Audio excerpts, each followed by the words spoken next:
சீன அரசு 2020, 21, 22, 23, 24 அனுமதி கொடுக்காத காரணத்தினால 25, 26 அனுமதி ஆரம்பிச்சாங்க. நிறைய பேர் இந்த 5 ஆண்டு 6 ஆண்டு போக முடியாதவங்க பெரிய அளவில் இந்த ஆண்டு வந்து நேபாள் காட்மண்டு மூலமாக 2 ரூட் இருக்கு. ஒன்று நம்ம இந்தியா மூலமாக போகலாம், லிப் லேக். நேபாள் காட்மண்டு மூலமாக பிரைவேட் ஆப்ரேட்டர்ஸ் மூலமாக நிறைய பேர் போயிருக்கிறாங்க.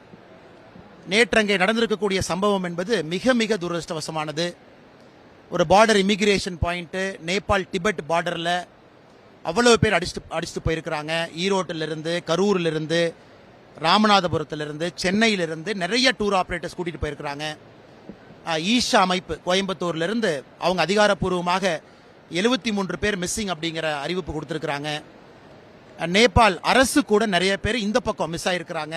சைனா அரசு டிபெட் பகுதியில் அவங்க அதிகாரப்பூர்வமாக நிறைய பேர் இறந்திருப்பதாக சொல்லியிருக்கிறாங்க.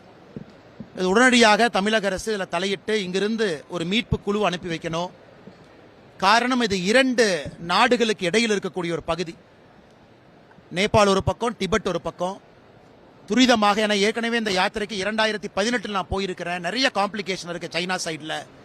அவ்வளவு ஈஸியாக இறந்து போனவருடைய உடலை கூட கொண்டு வருவது ரொம்ப கஷ்டம். அதனால் என்னுடைய வேண்டுதல் எல்லாம் தமிழகத்தினுடைய அரசு வேகமாக ஒரு மீட்பு குழுவை அனுப்பணும். அவங்க அங்கே இருக்கக்கூடிய இந்திய அரசினுடைய எம்பசியோட தொடர்பில் இருக்கணும். உறுதியான தகவலை வேகமாக மக்களுக்கு கொடுக்கணும். யாராவது கஷ்டத்தில் இருக்கிறாங்க, காப்பாற்ற முடியும், இன்ஜுரி ஆயிருக்குன்னா அவர்களுக்கான முயற்சி எடுக்கணும். இறந்து போனவங்களுடைய சடலங்களை திரும்ப கொண்டு வரணும். இதையெல்லாம் கூட தமிழக அரசு செய்யணும். ரொம்ப ரொம்ப துரதிருஷ்டவசமானது. ஒரு கிளேசியல் லேக் உடைந்து அங்கிருந்து அந்த மிகப்பெரிய ஒரு வேகத்தோடு தண்ணீர் வந்து நிறைய ஊரை காலி பண்ணியிருக்கு, பிரிட்ஜை உடைச்சிருக்கு, இமிகிரேஷன் சென்டரை மொத்தமாக கொலாப்ஸ் பண்ணியிருக்கு. இதை நினைத்து கூட பார்க்க முடியாத ஒரு சம்பவம். ஏன்னா இதற்கு முன்பு கூட சில ஆண்டுகளுக்கு முன்பு இதே மாதிரி நடந்த பொழுது ரூட்டை மாற்றினாங்க. இது மாற்றப்பட்ட 2வது ரூட். இந்த ரூட்டிலும் கூட இது நடந்திருப்பது ரொம்ப துரதிருஷ்டவசமான விஷயம். அதனால் இறந்து போன எல்லா பெரியோர்களுக்கு, ஏன்னா கைலாய யாத்திரை போன எல்லா பெரியோர்களுக்கும் கூட இந்த நேரத்தில் என் சார்பாக, எல்லோர் சார்பாக கூட அஞ்சலியை தெரிவித்துக் கொள்கின்றோம். அந்த குடும்பங்கள் இன்னும் ஸ்ட்ராங்காக இருக்கணும் அப்படின்னு அந்த நேரத்தில் வேண்டிக்கிறோம். ஆனால் இன்னைக்கு வந்து மாணவர்களை நீங்கள் கல்லூரியில் அரசியல் செய்ய விரும்பல, கல்லூரியில் மாணவ செல்வங்களுக்கு அந்த ஸ்டூடெண்ட் பாடியை நீங்கள் ஊக்குவிக்கல அப்படின்னா அவங்க நிறைய பேர்த்துட்டு எப்படி பேசுறதுன்னு கூட தெரியாது. ஒரு அத்தாரிட்டி எப்படி பேசுறது, கல்லூரியில் எப்படி பேசுறது, அரசாங்க அதிகாரிட்ட எப்படி பேசுறது, மக்கள்கிட்ட எப்படி பேசுறதுன்னு இந்த சிஜேபி போன்ற ஆர்ப்பாட்டங்கள்லாம் நீங்கள் வெளியே பார்க்குறீங்க. அதெல்லாம் ஒரு பக்கம் இந்த பென்டப் இஷ்யூஸ்னுடைய ஆர்ப்பாட்டமாக இருந்தாலும் கூட இன்னொரு பக்கம் கல்லூரி அரசியல் சரியாக இருந்தால் பல பிரச்சனைக்கு அதே தீர்வாக இருக்கும். உச்சநீதிமன்றத்தினுடைய ஜேஎம் லிங்டோ கமிட்டி அதற்கு உச்சநீதிமன்றம் போட்டிருந்தும் கூட இன்னும் தமிழகத்தில், இந்தியாவில், குறிப்பாக தமிழகத்தில் கல்லூரி அரசியல் என்பது மிக மிக மோசமாக இருக்கு. அதனால் அரசியல் கட்சிகளுக்கு வரக்கூடிய இளம் தலைவர்களும் நமக்கு கிடைப்பதில்லை, கல்லூரியிலிருந்து நமக்கு இல்லை. அதே போல கல்லூரியிலிருந்து அரசியல் கற்றுக்கொண்டு வேறு துறையில் நிபுணர்களாக செல்வதற்கான வாய்ப்பு மறுக்கப்படுகிறது. அதனால தான் இந்த கல்லூரியில் நான் பேசும் பொழுது இது முறைப்படி எலெக்ஷன்ஸ் நடத்தி அதிலிருந்து மாணவ செல்வங்களை தேர்ந்தெடுத்திருக்கிறாங்க. அது உள்ளபடியே ஒரு நல்ல ஒரு மகிழ்ச்சியான விஷயம் என்பதை இங்கே குறிப்பிட்டேன்.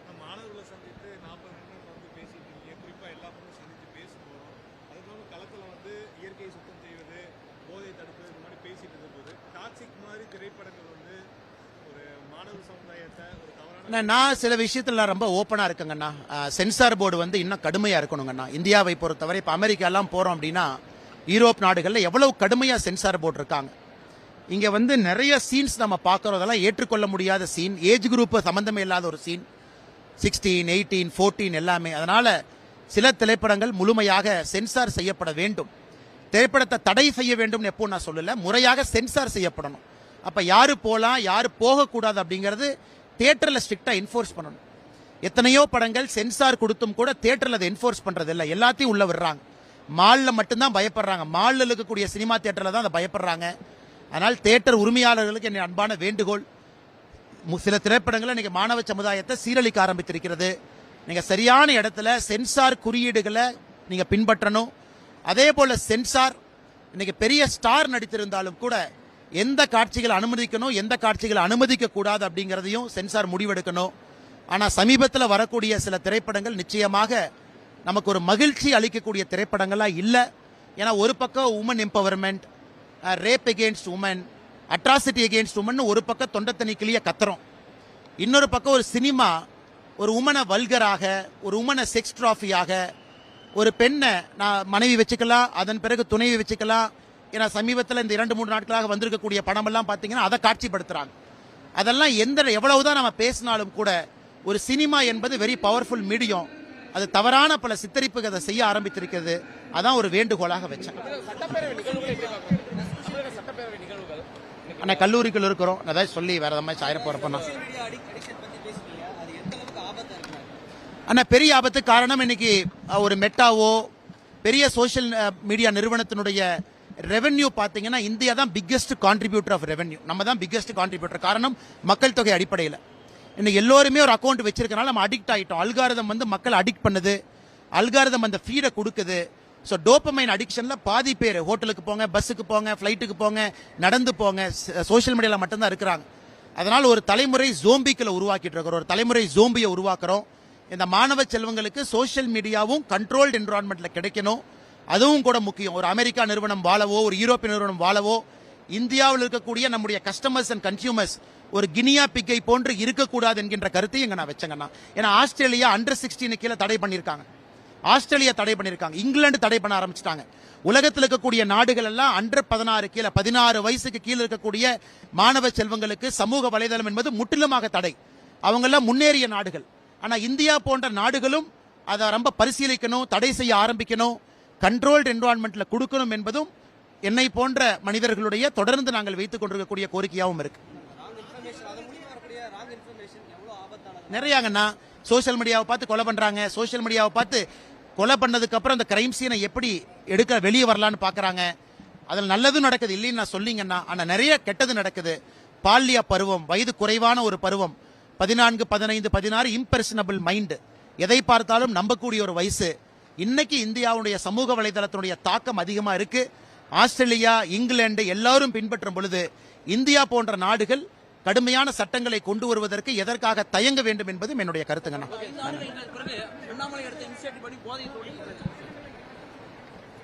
அண்ணா 8 லட்சத்தை நோக்கி வந்திருக்கோங்கண்ணா. நேற்று ஒரு ஸ்கூல்ல 1008 நாங்க நட்டோம். 8 லட்சமும் டாக்குமெண்ட் பண்ணி நட்டிருக்கோம். அதே ஒரு பெரிய நம்பர் தான். அதனால இந்த மாதத்திலிருந்து நம்ம துவங்கி இருக்கிறோம் 20 லட்சம். ஒரு வாலண்டியர் ஒரு மரம்னா 20 லட்சம் மரம். இன்னைக்கு 8 லட்சத்தை நம்ம ரீச் ஆயிருக்கிறோம். அந்த சின்ன சின்ன லாஜிஸ்டிக்ஸ் இஷ்யூ நம்ம சரி பண்ணிக்கிட்டே இருக்கிறோம். மரம் கிடைக்கல, அதற்கான விஷயத்தை சரி பண்றோம். அதனால் எங்களை பொறுத்தவரை வீதிலிட அமைப்பு 8 லட்சம் மரத்தை இன்னைக்கு நம்ம தாண்டிட்டோம். 20 லட்சம் மரம் என்பது நம்முடைய இலக்கு. அந்த இலக்கையும் தாண்டி நம்ம போயிருவோம். இந்த மாதத்தில் ஆரம்பித்திருக்கின்றோம், அதை இன்னும் தொடர்ந்து செஞ்சுக்கிட்டே இருப்போம். அதனால் நாங்கள் மற்றவ மாதிரி நான் கொடுக்குற டேட்டா எல்லாமே ஆத்தென்டிக் டேட்டா மட்டும்தாங்க நான் சொல்லுவேன். ஏன்னா அக்கௌண்டபிலிட்டி எங்களுடைய அக்கௌண்டபிலிட்டி. அதனால் நிச்சயமாக மரமாக இருக்கட்டும், நம்ம செய்யக்கூடிய நிகழ்வுகளாக இருக்கட்டும். இன்னைக்கு நம்ம பேசிக்கிட்டு இருக்கும் பொழுது பழனியில சண்முக நதியினுடைய சுத்தத்தை ஆரம்பிச்சிருக்கிறாங்க. அதே போல காவேரி தாய் சுத்தம் செய்யறாங்க, வைகையில பண்றாங்க, பீச் கிளீனிங் நடந்துகிட்டு இருக்கு. அதனால் இதெல்லாம் ரொம்ப ஆரோக்கியமாகத்தான் நான் பாக்குறேங்கன்னா, எங்களால் முடிந்த அளவுக்கு நல்ல சமுதாயத்தை உருவாக்குவதற்கு நாங்கள் பாடுபடுகின்றோம். போதை ஒழிப்புக்கு மாற்றங்கள் வந்திருக்கு சார். நீங்க போதைக்காக ஒரு எடுப்பீங்க. ஆனா கடந்த 5 ஆண்டுகளை விட இப்ப காவல்துறை நிறைய பக்கம் போய் ரைட் பண்ணி ஸ்டூடெண்ட்ஸோட அண்ணா பிடிக்கணுங்கண்ணா. அது காவல்துறை செய்வது சப்ளைங்கண்ணா. நீங்க டிமாண்டை கண்ட்ரோல் படுத்த முடியாம போதைப் பொருள் நம்ம கட்டுப்படுத்த முடியாதுங்கண்ணா. கல்லூரி ஒரு கல்லூரியிலையும் ட்ரக் அம்பாசிடர் இருக்கணும். பத்திரிகை நண்பர்கள் நீங்க தான் ரொம்ப முக்கியம். நீங்க அதை பத்தி பேசணும், எழுதணும். அரசை இன்னும் நீங்க ஃபோர்ஸ் பண்ணணும். அதனால அரசு செய்வது சப்ளை கண்ட்ரோல்.